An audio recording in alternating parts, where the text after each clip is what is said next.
Howdy, this is Mackenzie Franklin from SideGame LLC here in Colorado Springs, Colorado. Today we're doing part 3 of our playthrough of Spires and Hildegard, designed by Gregory Favreau and published by Favreau Games. If you haven't subscribed to the channel already, please make sure that you do. It is the best way to help us grow, and for those of you already subscribed, thank you so much for the continuous support. Let's start playing Spires and Hildegard. Now, if you haven't caught up to this part in the playthrough video, I'll leave links in the description below where you can see part 1 and 2, as well as, when it comes out, a link to part 4. Let's continue with our adventure with card number 202 here for part 3. Let's begin. Chapter 3, Crow Falls. Noon steamers. You wake to the gentle sound of pattering rainfall on the outside of the basket. Wet, tired, and hungry, you wrestle your way through the brush to the north entrance of Crow Falls. A guard promptly greets you. "State your business." "I'm here to find passage to Seacrest." She looks you over with little interest. Best be quick about it. All steamers leave by noon," she says, bored. Before you can say anything more, she's moved on to another weary traveler. Do you have the black or red bag? Pull card 205 for the black, card 206 for the red. Ooh, we do have the black bag. That was the one that we got out of the tree in the last chapter. So let's go ahead and get card number 205. So we'll get this giant deck of cards here and find 205 inside. And it looks like this is going to lead us to a new card here called Curses. Oh no! You empty the bag, it's filled with ash. Upon pouring it out, you find some gold. Gain 5 gold, discard the black bag, place Vogg's curse in your inventory. Oh boy, we've been cursed by Vogg here. Now we get 5 gold, and remember we're using these markers instead of 10s as 5s, so we'll put that with our other gold there. We'll discard the black bag, and it looks like instead of getting Vogg's treasure, we have some form of cursed gold. Maybe that is his treasure, who knows. Robbing the dead has its consequence. Lose a feat of marksmanship, good thing we don't have any. On the next target or face-off, the player who carries Vogg's curse has flub for the encounter, then discard Vogg's curse. That's pretty terrible. I'll go ahead and put it on this side actually, instead of the normal inventory. That way we remember to use it during our next encounter.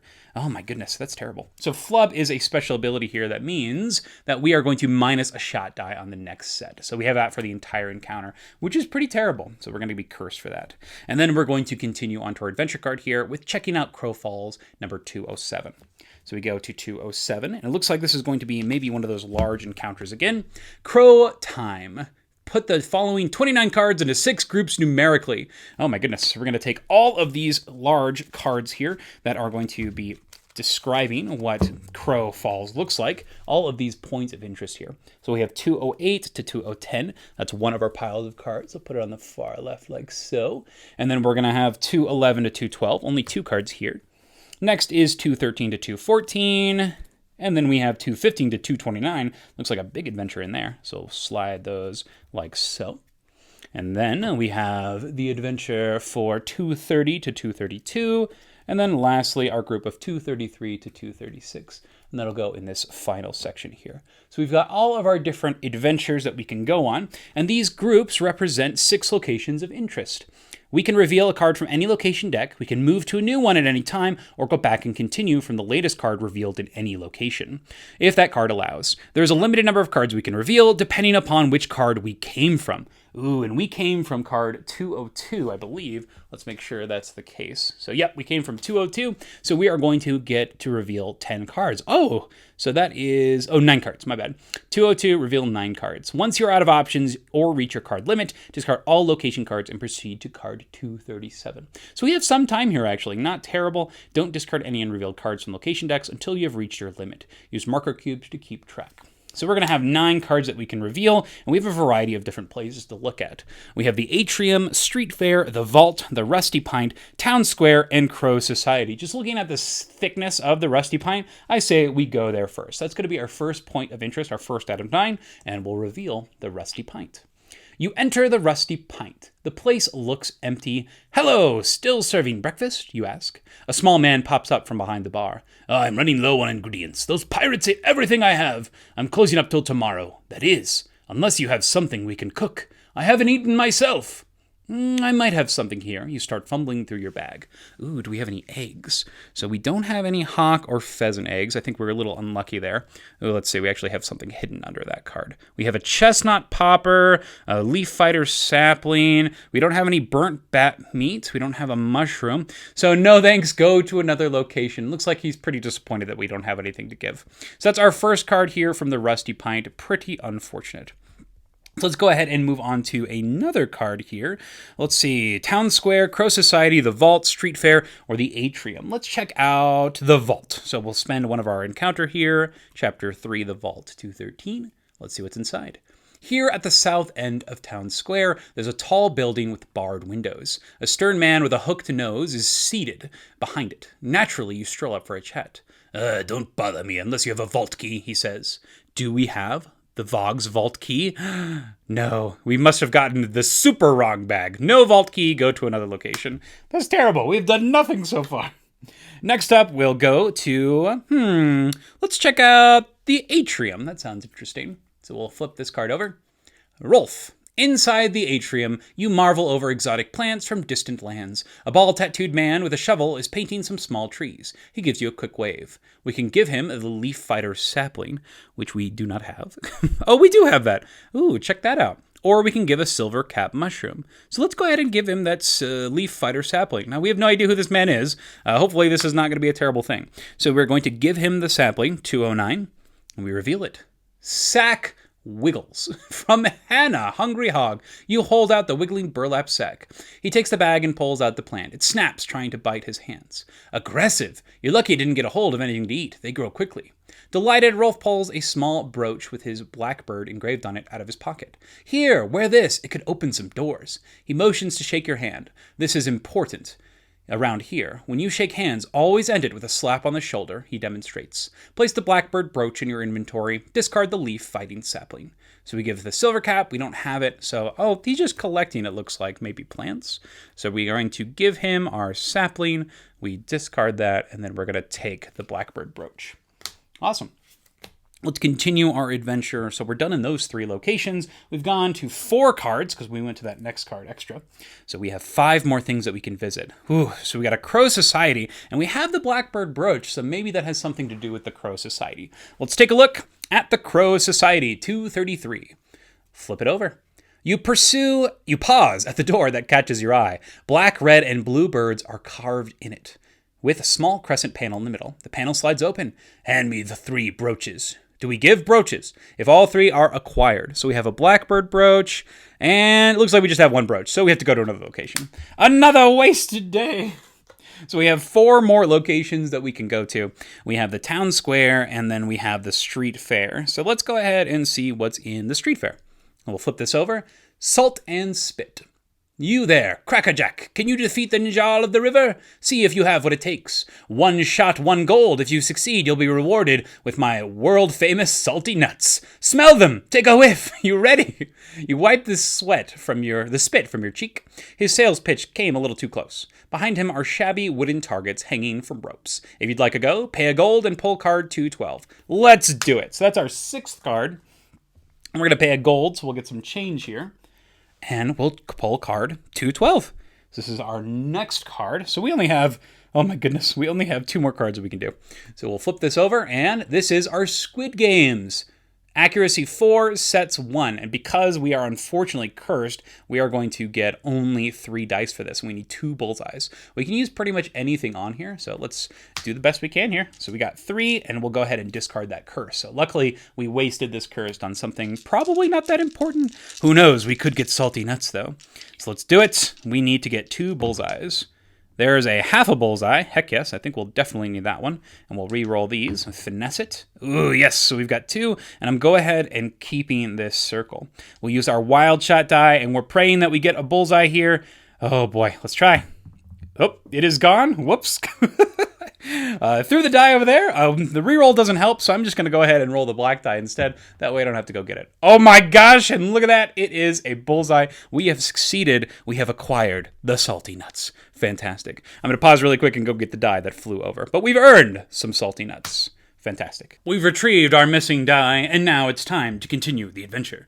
We have unfortunately only 5, 6, 7. We only have 2 more locations that we can actually go to. So seeing as our last option here is the town square, let's check it out. So we'll get 1 more of those cubes to mark that we only have 2 left, and let's see what we find here. The town square says, Crow Falls Town Square is bustling with activity. Farmers and traders from all corners of the realm are selling wares and exotic goods. We can find and give Gilfie 5 gold.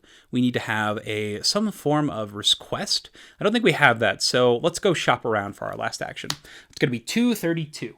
So this is our last card. We're at 232 here in the town square, and let's find what we have. The Pickpocket. Oh no, you feel something from behind you. You brushes you from behind. If successful, take 3 gold. If unsuccessful, lose a gold. If you have no gold, you must remove an item in your inventory. Oh my gosh, it can't be the mysterious package, slingshot, or boomerang. This is awful. What a way to go out. At least we get all of our dice this time. We're going to get 2 accuracy, and we have 3 sets. We can only use half bullseyes. Oh boy, let's go ahead and see what we can do. Ooh, nice. We can use that bullseye there. And let's roll again. Fail, unfortunate. But let's see what our wild shot die can do. It is a bullseye. Heck yes. So that's 1 of our bullseyes there on the Pickpocket. Here is set number 2. We roll. That's a total whiff, unfortunately. We roll again. And that's another whiff. And let's see what our wild shot die can do. That is a bullseye! Oh, this is excellent. Okay. This is the most bullseyes we've seen, I think, this entire set of playthroughs. And then our last one here, we're looking for 1 more bullseye. Ooh, that's strong. And unfortunately a miss there, but hey, we could at least benefit from that reroll. Oh, we fail. So we are unsuccessful. We lose 1 of our gold. And that's our last encounter. So we've gone ahead and finished. We're going to discard all of these cards and move to card 237. So we'll return these cards back to their deck and then move on our adventure to card number 237. So we put all of these away, and then we move to 237. So back into that giant deck of cards here. And it looks like we have a new encounter. 237 reads, Window shopping. Oh, nice. We still get to buy something. As you head toward the harbor, you notice an item in a shop window. Sitting front and center on a display shelf is an impressive-looking slingshot. Ooh, maybe you could squeeze in 1 more stop. We need that slingshot. 238. Let's go. We've got some cash to spend. Hopefully, we can spend it here. So we pull out card 238. Crow Falls Outfitters. Ooh, looks like we have a lot of different options for shopping here. Although you are running short on time, you want to stop by the local trading post. Here you can purchase and sell goods. We can pull cards 285 to 287. If Hildegard is present, player 2, which she's not, so we're going to keep on going. We do not have that members-only buckler, unfortunately. But let's see what we can purchase here. We can get some pelts. We can even sell stuff. So let's see what we can actually buy first. 285 to 287. That's on the back end of this chapter's stuff. 285 to 287. Ooh, so it looks like we have some really juicy things here. We got a Falls Slingshot that costs 15. Hildegard gets Hone on the first set of each Archer Strike. This ability can only be used on Archer Strikes in Chapter 4. Any wild shot dice acquired can be used. So we're going to get Hone, which is an ability that says add a shot dice on the next set. Ooh, that's super good. So extra die on the first set each encounter during Archer Strikes. So not sure what that is yet. On your initial rolls, on targets for face-off, you have the option to reroll all shot dice. It'll only be used 3 times per game. Same thing with this Clairvoyance Orb.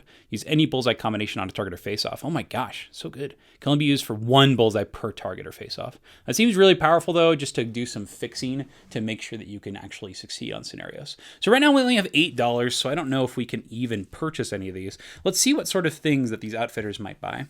So it looks like they can purchase pelts, any pelt. And I don't actually know if we actually have pelts. We have 1, a Midnight Pelt. And that's actually worth 5 gold. Let's definitely sell that. So we'll sell the Midnight Pelt, and that's going to give us 5 gold. So we could at least buy 1 of the items with that. So we get $5. We're at 13. Let's try to get the Slingshot.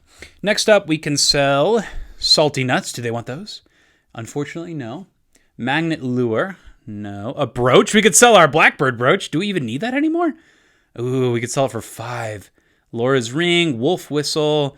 I think we're missing a lot of items. Whoops. Jester Hat, Chestnut Popper we have. Chestnut Popper's only 1 gold. I say we sell the... what will the brooch do? We didn't have all 3. We have the Björk Family Compass, and we have the Chestnut Popper. I'm actually going to get rid of those 2 and then spend all 15 on the False Slingshot. So we'll sell the Björk family compass, we'll sell the chestnut popper, and that's going to give us 15 gold, so that way we can purchase the family slingshot, the fall slingshot. So cool. So that's going to give us some extra abilities once we get to archer strike events. So I feel like that's going to be useful as it is the most expensive. And if you're upgrading your slingshot, I mean, she's got to have it, right? So now we'll continue on our adventure to 239. Move our cards out of the way and continue. 239 reads, here we are, the harbor. Despite a solid effort, you arrive at the harbor a moment too late. Seeing as we stopped for window shopping, I'm not sure if that was really a solid effort.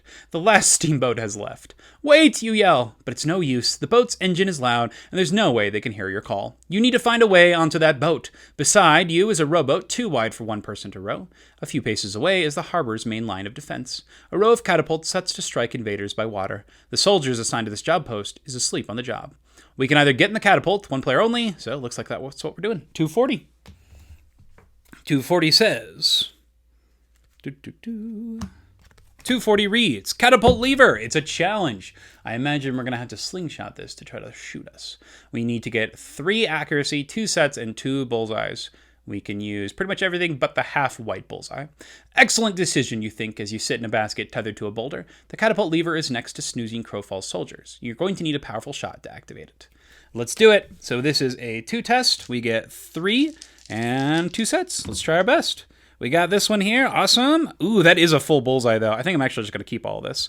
And then we'll roll our wild shot die. We'll use the gray one. Oh, snap. We've already got 2 bullseyes. Heck yes. So now we can try and get the special ability here to try to get a feats of marksmanship. So we're looking for 2 halves and a single. So there's one of our halves. Excellent. See if we can keep on going. Ooh, oh, we did it! Excellent. So this is going to give us a feat of marksmanship. We have 3 bullseyes. That is enough. We do succeed, so we hit for 242. Excellent. So 242 reads, all aboard! With luck you don't deserve.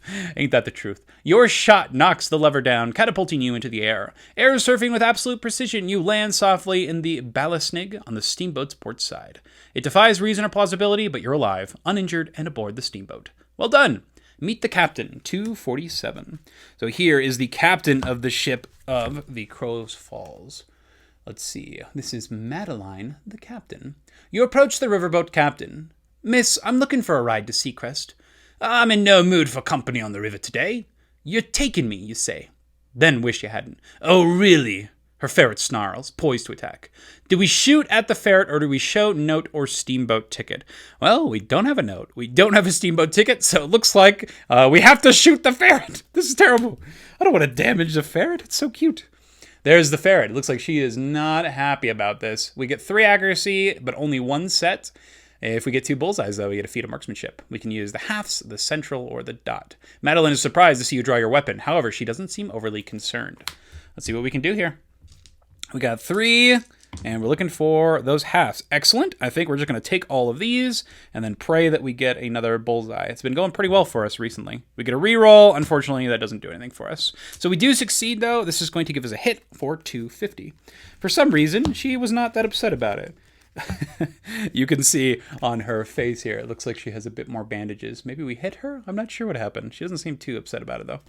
Let's continue with fishy business. You snap off a loose warning shot. The ferret catches the pebble in its teeth and drops it in Madeline's open palm. That's pretty dang cool. To your surprise, Madeline begins to laugh. You got spunk. I like that. Well, you're here and I could use a hand with a few things. I'll let you tag along, but if I catch you doing anything fishy, I'll toss you overboard. Place this moment in your inventory. Got it. 252. Nice. We've shared a tender moment of me assaulting her weasel with a slingshot. And then we go to 252. Here we are in Crow Falls. The River Leisure. Oh, this is a great spot to fish, Madeline suggests. You can fish if you have a fishing pole. Madeline offers you a whistle cricket and a stinkworm. Take your bait, 1 black and 1 gold cube, pull the 3 fishing cards, 2d4, fish, then we do something else. Nice, we get free bait for this. So we're going to grab those, and then we take out the fishing cards, which are going to be at the back of the stack again. So if you're unfamiliar with the way fishing works, you're going to take these 3 cards, and then you're going to assign bait to them. So we shuffle up these fishing cards, put them in the row here, and then we assign the bait to some of them. And based on if we succeed and based on the bait and if it matches or not, we're going to get extra goodies. Usually these have to do with obtaining new wild shot dice. So let's go ahead and do this one. We'll do the river, and we have a single set of 3. And we can use everything but the halves. So we'll go ahead and take the black half and move forward. Ooh, that's no bueno. Let's keep going. Oh, that's a fail. So let's see if our wild shot dice can save us. And it does not, so we fail on the river. Unfortunate. Let's go ahead and go fishing here. Let's see if we get a bite this time. Nice. I'm actually going to take this central as well. And hopefully... Oh, that's another fail. That's unfortunate. Let's move. And that's a reroll. Come on, live the dream. Yes, we've done it. So we've caught this fish potentially. We'll reveal the card. And this one says it's a hickory pike. We got a black on it, so we can actually catch it.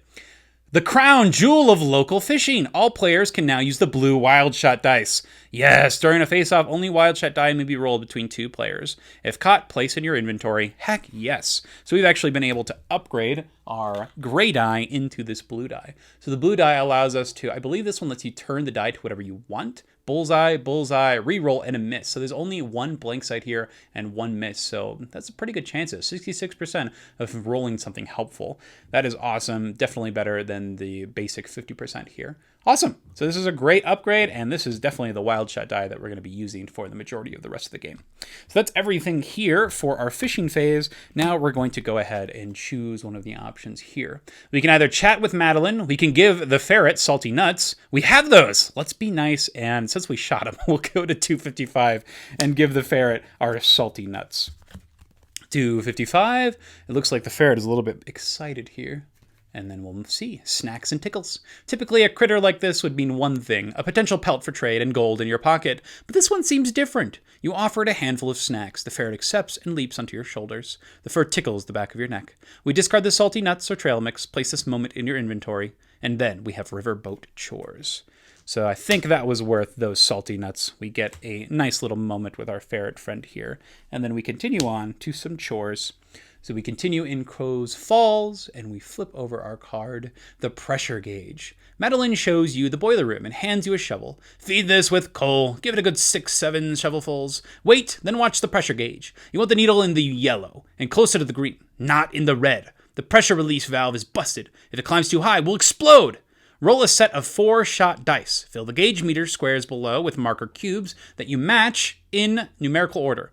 You may finesse the shot normally. No feats, effects, wild shot dice may be used. All numerically matching rolls at the end of your set must be used. No squares can be skipped. If you're unable to match any squares in order, fill all 4 squares. Oh my gosh. Keep this card with you with the results to reference later.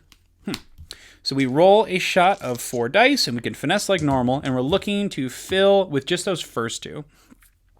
So let's go ahead and keep a blank because we don't want to fill it too much. Let's try to get one of those single dots. So we have a single dot here. Excellent. And now we're looking for just a single circle. Okay, so we'll grab that and let's look for a single circle. Okay, unfortunate miss. Now we are still in the green, so at least we don't have to completely fill it, but we have a single green in there. So hopefully that's a good thing for later. We continue our chores with 257. Let's flip our card here, the pressure cooker. After 30 minutes of shoveling and monitoring the pressure gauge of death, you hear a loud bang from outside. You brace yourself, half expecting the boiler to explode. Thankfully it doesn't. Then comes another loud crash. The boat jolts to one side, smacking you into the wall. You rush up on deck. Not good. Reveal 1 of 3 258s. So we have 3 different 258 cards. We'll shuffle them like so, and we'll reveal this one. Let's see what we get. It says, the barrel guy. Accuracy 4, sets 2, impaired if a half white bullseye remains at the end of a completed set. Remove a bullseye if applicable. Only 1 bullseye can be removed per set. So we got this barrel guy here, and let's see if we can take him out. So we got our 4 accuracy, and we only get 2 sets. We're looking for 3 bullseyes here. Oh, yes, we got 2 black bullseyes. Everything but the half we can use. And we can actually use everything here. So that's 2 complete bullseyes. We have to use a wild shot die. Luckily, we have that awesome blue one, and it lets us re-roll. I'm curious if this is optional to re-roll. Let me see if that's a thing really quick. Just going to reference the rules real quick to see if I'm playing this correctly. This one says that re-roll 1 shot die of your choice. Oh, no. 4 wild shot. Depending on what you once the wild shot has been rolled, any wild shot effects have been applied. The set is complete. Oh man, so we have to be able to reroll something. So let's reroll this dot and let's live the dream. Nope, that's a whiff. Oh no, and it's a white one too. What can we do with our feats of marksmanship? So we have positive effects here we can use. We can reroll a wild shot on set. I think that might be worth it because otherwise we're making really no progress here. So I'm going to reroll that blank one and see if we can get lucky on that. So we'll reroll that shot of marksmanship and replace that one with this half. So yes, we still get the bullseye, excellent, and since we don't have a remaining white one, we don't lose one. So then we will continue on. We have one more chance to get 2 bullseyes. Ooh, here we go. So we'll roll. We got 4 accuracy, we've got half a black one, and we're gonna reroll, finesse all 3 of those. Ooh, not so good. We'll take a half. We're still looking for half a black one. Let's take that. So we'll take what we can, and we gotta pray that we get the wild shot here. So we'll roll our blue wild shot die. It says that we can set a die to whatever. Unfortunately, it's not going to be good enough. We are going to miss this. So we have 260 as a miss, and that reads, don't knock it. Madeline checks over the boat for damage. My torch was knocked off. It helped keep an eye out for River Njarl at night. Can't we just camp on the shore till morning? We can't leave the boat anchored, or the Njarl will destroy it. Easy pickings. If we have the candle, we can give it to Madeline. I don't think we have a candle. Nope, no candle. So the sky grows dark. Oh no. This seems terrible, as the evil tentacle is flipping around. Rude awakenings. Your accommodations aren't bad for a volatile steamboat on the fritz. There's a cozy bed attached to the wall for you to curl up in. You slide into some warm, albeit dusty blankets. Sadly, it's just not meant to be. The force of a sudden impact flings you out of bed and mashes you against the opposite wall. You're sensing a pattern here. We reveal cards 262 through 270. My goodness. So we've got a grip of cards that we're about to look at. I'm going to set these to the side for now, just so we have a bit more room so we can see what's going on here. And we have all of these cards to reveal. So let's see what they say. We have the River Squid. It's the Njarl. Hildegard can only shoot at either the right or left tentacles. If either tentacle is defeated, discard it. The right tentacles and the left tentacles and River Njarl have separate attacks treated as separate enemies. The steamboat hit meter functions the same way as the Hildegard hit meter. Please note, block items, if acquired, may be used on the steamboat hit meter. Layout cards 265, 267, 268, 269 is pictured. Please review the additional instructions on the pressure gauge and cannon cards 263, 264. Bonus if you have the candle or the torches saved moment. Hildegard has honed on the first set.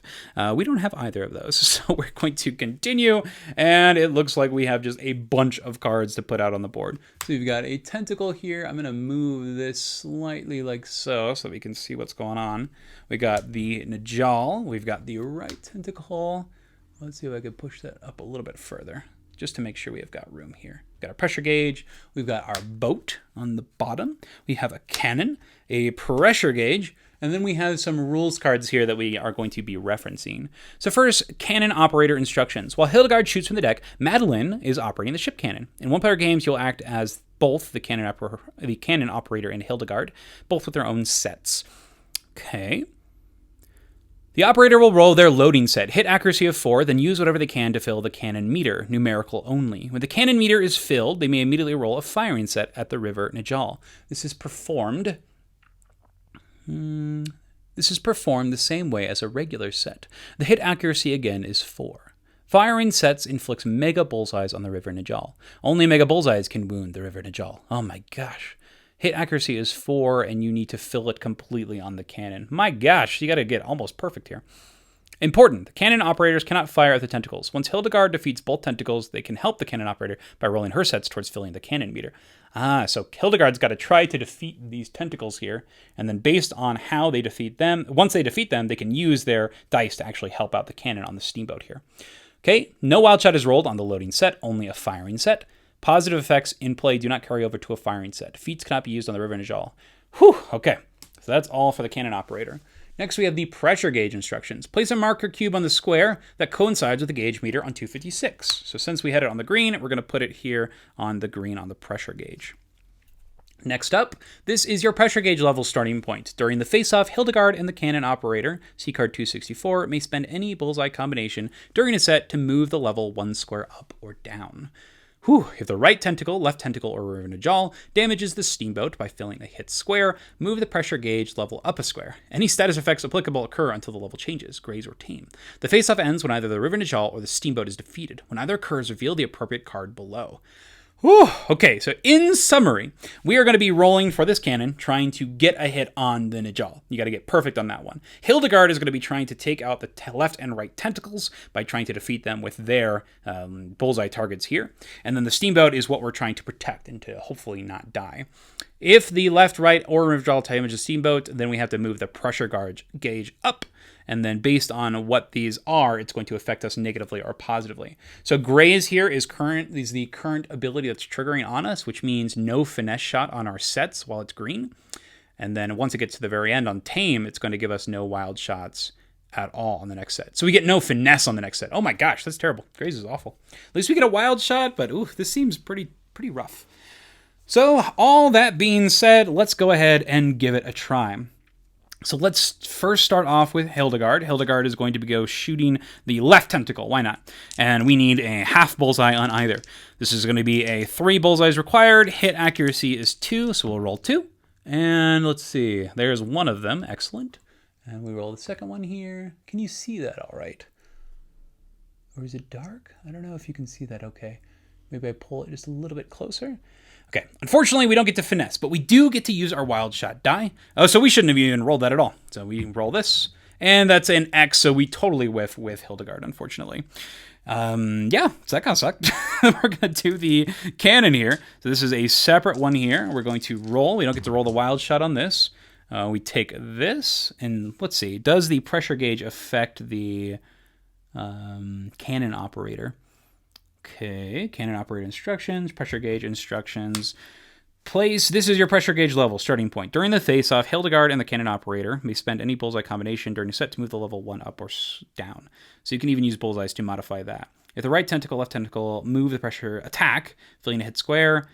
Okay, this is your pressure gauge, face-off ends. Okay, any status effects applicable, graze or tame, until the level changes. Okay. Different sets. The operator rolls their loading set. They use whatever they can to fill the cannon meter. When the cannon meter is filled, they may immediately roll firing set at the river. Perform the same way as a regular set. Hit accuracy again is 4. Firing inflects. Okay. Cannon operator cannot fire at the tentacles once Hildegard defeats both tentacles. No wild shot is rolled on loading set. Only a firing set. Positive effects in play do not carry over to a firing set. Okay. So we are going to rolling a loading set. When the cannon meter is filled, then you roll a firing set with 4. Okay, so you have to load this first as much as you can, and then once it's loaded, then you can actually fire. Okay, so I believe that you are still allowed to finesse, but because of our pressure gauge, we do not get to, so we're only going to load this single bit. So honestly, that was a pretty rough time here. So now the tentacles are going to attack us. So we got the left tentacle on the steamboat. We roll that one here. They're trying to get a single dot, and they totally whiffed, which is pretty awesome. They keep on going. I think we may die here. We get a thing here. Then they're going to try to get a single dot. No dot, so no damage from the first tentacle. So now the River Njarl. Oh, that was 3, my bad. So they're hit. No, we're doing this right. Let's see. Hit accuracy. Hit accuracy. Hit accuracy.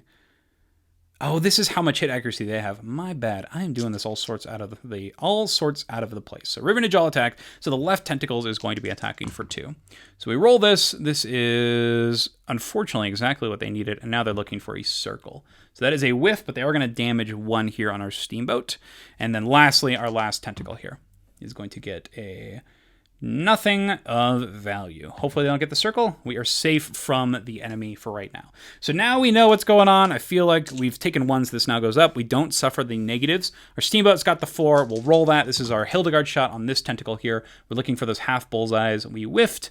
So we'll roll here, try to get that half. Excellent. And we do get to finesse because we're out of that penalty zone.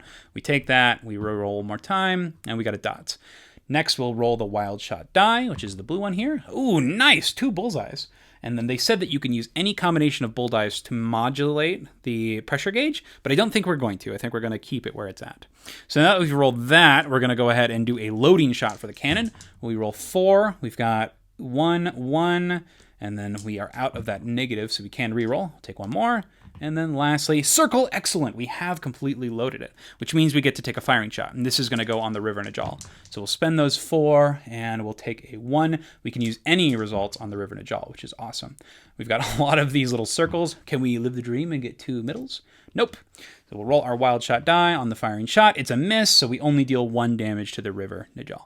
So that is everything for our turn here. Next up, we are going to get attacked. So start with the tentacle.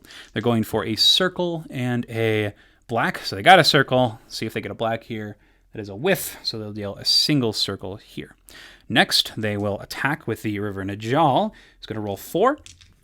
And it's trying to get black and a dot to start off. Black dot. Oh my gosh. Now it's looking for a circle and a half. Ah, this is terrible. We're going to take so much damage. Okay. So that's really bad. We just took 3 damage on our ship, which means that we are all the way up at tame, which means we are not allowed to roll wild shot dice. Next up, we have the right tentacle with 2 dice, and it misses, thankfully. And lastly, another half. Oh no! So we are almost at full capacity on our steamboat. We can no longer protect it at all, and we are suffering tame, which means we don't get to roll a wild shot die. This is not so good. So we go back to us. We've got our hit accuracy. We're going to try to take out that left tentacle. We just need a single bullseye. We got, ooh, perfect. We get to keep both of those. And we'll finesse. And unfortunately, we can't use either of those. Oh, we should actually have kept both of those. Dang it, because we could have used those to reduce the pressure gauge, because you can use a bullseye of any combination. So we'll go ahead and get rid of the tentacle here, because now there are 3. So that has been defeated. Excellent. And now we'll do a loading shot for our cannon here. So we roll 4. We have 1 of each of these. Heck yes. And then we'll finesse that. And unfortunately, not enough. So we have 3 loaded of our cannon here. Can we survive this onslaught? Who knows? Hopefully we are able to make it. The river Njarl is now going to attack. It's got 3 dice on us. And it's looking for a dot and then a half a bullseye. And it's got it. Unfortunately, that does mean that we are going to lose. So we got 272. Oh no. So we have lost the battle of this river Njarl. Uh-oh. Oh, that's terrible. All is lost. A massive tentacle crashes down on the steamboat, splitting it in 2. Pipes burst as the boiler erupts.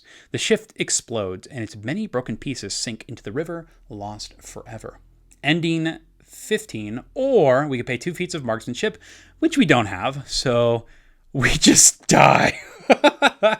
So I thought that we were potentially going to get a 4th playthrough, 4th video for this, but it looks like our mission has ended prematurely. I think I definitely should have kept those bullseyes to bring these down. Let's see if that wild shot might have changed things. Nope.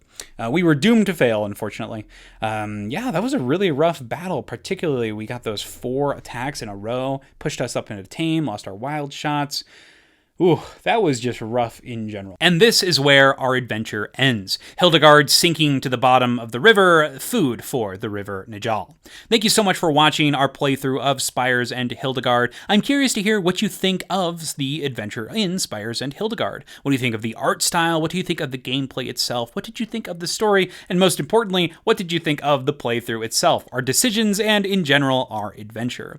And thank you so much for joining me on this journey and watching this playthrough. I'd love to hear any thoughts on what things you enjoyed about this playthrough, what things you'd like to see in the future, and what games you'd like to see played through on this channel in the future. But thank you so much for watching. Side Game Strong.